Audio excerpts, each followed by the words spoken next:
Bismillahirrahmanirrahim. Bismillahirrahmanirrahim. Assalamualaikum warahmatullahi wabarakatuh. Alhamdulillah, wassalatu wassalamu ala rasulillah wa ala alihi wa sahbihi wa man walah, la hawla wa la quwwata illa billah. Hadirin jamaah salat isya dan juga salat tarawih insyaallah yang semoga selalu dirahmati Allah Subhanahu wa taala. Pertama-tama marilah kita senantiasa menjadikan puji syukur kehadirat Allah Subhanahu wa taala yang senantiasa memberikan kita banyak sekali kenikmatan. Di antaranya kita diringankan langkah kita, digerakkan hati kita untuk sholat berjamaah di masjid kita ini.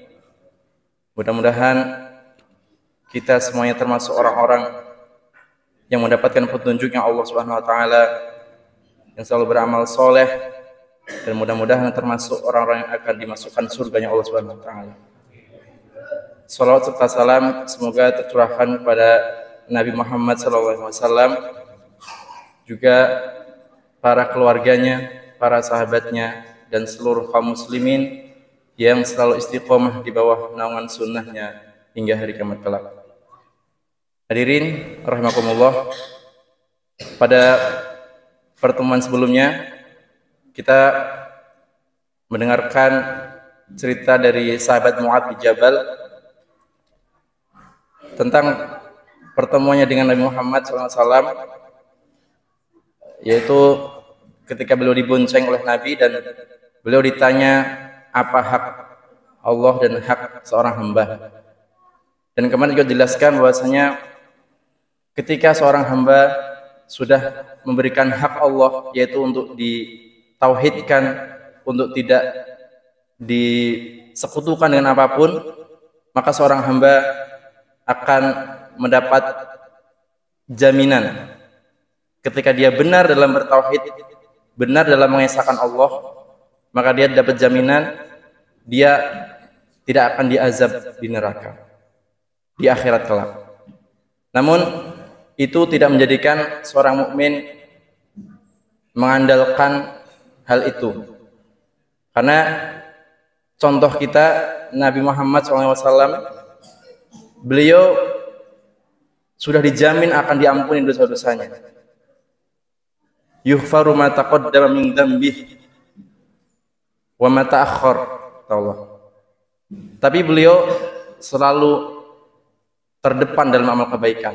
Beliau selalu sholat malam sampai kaki beliau bengkak. Ketika ditanya, wahai Rasulullah, bukankah engkau sudah diampuni dosa-dosamu? Lalu kenapa harus sholat sampai bengkak kakinya? Maka beliau menjawab, afala akuna abdan syakura, apakah saya tidak menjadi hamba yang bersyukur? Maka inilah yang kita contoh dari beliau dan dari orang-orang soleh, bahwasanya meskipun kita sudah berusaha bertauhid, namun kita terus beramal soleh yang terbaik. Jamaah sekalian, pada malam hari ini kita akan membawakan sebuah hadis masih tentang tema akidah tauhid, tentang pentingnya tauhid. Hadis yang dibawakan oleh sahabat Abdullah ibnu Amr ibnu As radhiyallahu anhuma. Hadis sahih dalam Sunan At-Tirmidzi yang menggambarkan tentang keadaan seorang hamba pada hari kiamat, yaitu pada waktu semua orang sedang menjalani proses hisab atau penimbangan amal, yaumul mizan.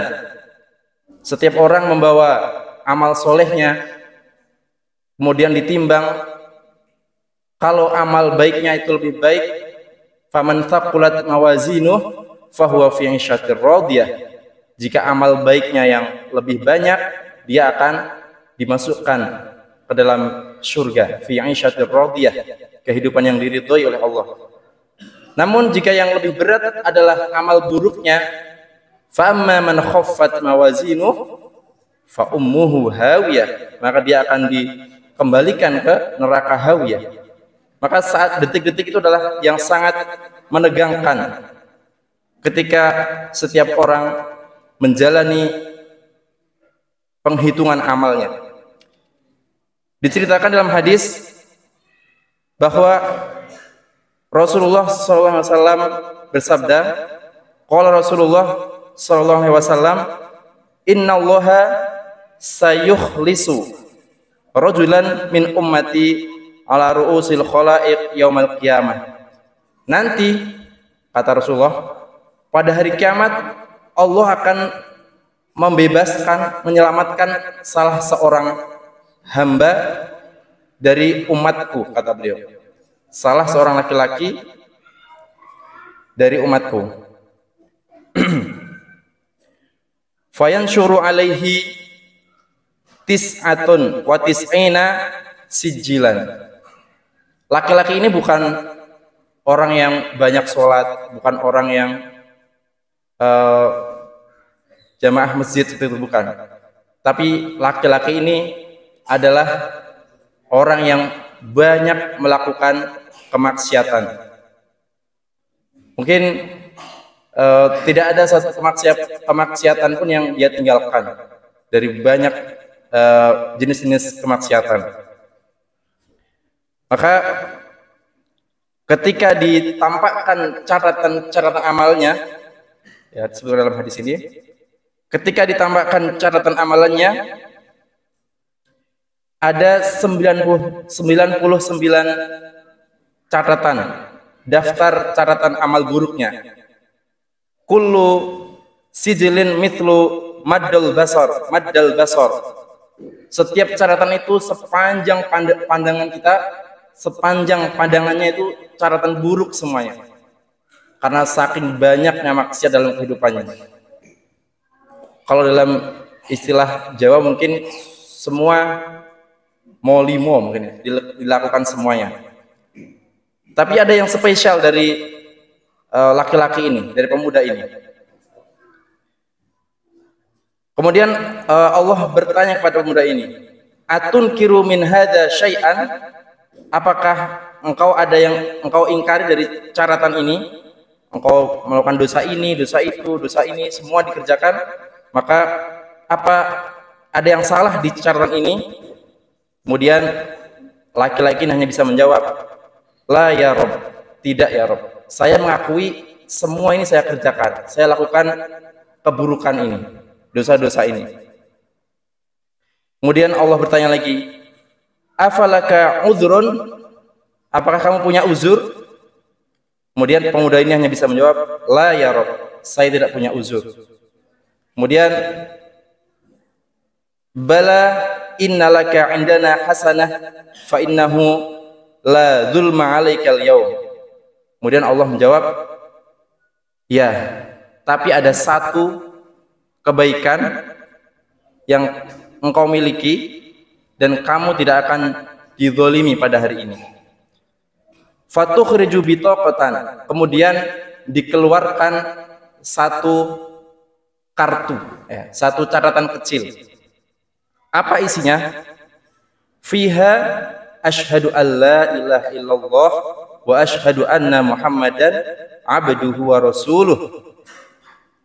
Catatan ini adalah amalan yang dimiliki oleh pemuda tadi yang banyak dosa tadi, yang mana catatan itu dia di dalam hatinya ada asyhadu an la ilaha illallah wa anna Muhammadar rasulullah.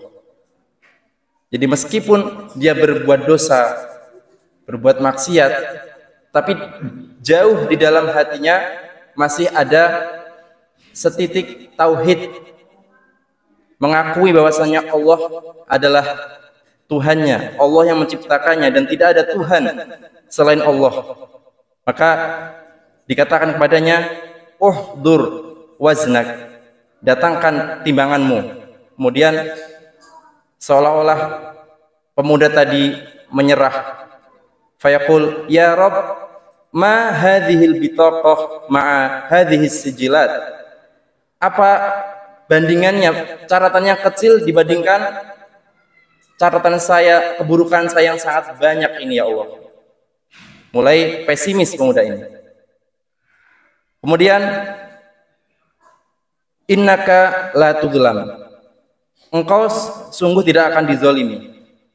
Kemudian berkata, fatudau as-sijilat fi kaffah wal bitaqah fi kaffah fatoshat. Kemudian mulai ditimbang keburukan yang catatannya sepanjang mata memandang tadi dengan satu kartu kecil yang berisi la ilaha illallah tadi, maka yang terjadi adalah timbangan syahadat la ilaha illallah lebih berat dibandingkan amal keburukannya tadi. Maka pemuda tadi termasuk orang-orang yang beruntung, orang-orang yang akan selamat dari siksanya Allah Subhanahu wa taala. Fala yuthqal ma'asmillahi syai'un. Maka tidak akan bisa menandingi nama Allah dibanding apapun. Hadis sahih Sunan At-Tirmidzi. Jamaah sekalian, dari hadis ini kita bisa mengambil pelajaran bahwasanya ketika seseorang itu memurnikan tauhidnya, punya keimanan yang murni kepada Allah Subhanahu wa taala, dan dia terus mempertahankan dalam kehidupannya, maka dia punya satu tiket yang akan menolongnya di hari kiamat kelak. Ya. Dan dari sini juga kita belajar agar jangan kita menilai orang dari luarnya, meskipun dia terlihat banyak maksiat misalnya, banyak keburukan misalnya, tapi kita tidak tahu bahwa dalam hatinya barangkali ada amalan yang menjadikan dia istimewa di hadapan Allah, dan kita tidak tahu amalan apa yang akan bisa menyelamatkannya. Mungkin hanya ini yang bisa disampaikan, semoga bermanfaat. Aqulu qouli hadza wa astaghfirullah li wa lakum. Wassalamualaikum warahmatullahi wabarakatuh.